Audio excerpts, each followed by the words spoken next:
Hello, traders. FX Pip Collector here. Today is Tuesday, October 21st, and this is my analysis for the Aussie US dollar, and we're on the daily time frame.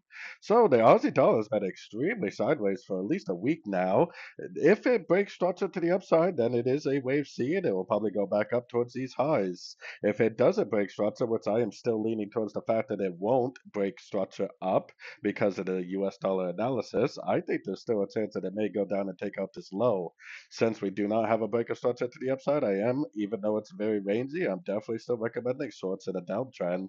I mean, going down to the 1 hour time frame, if you have been looking for shorts, even though it's been a very rangy market, there has been some pretty nice shorts. There was a really nice short last night in the Asian session. Now, if this is another ABC correction right here, which it looks like it possibly could be, then yes, this could pull up a little bit, but I definitely would continue to look for shorts, and I would definitely, at least until we get a significant break of structure upwards, for me would be right here.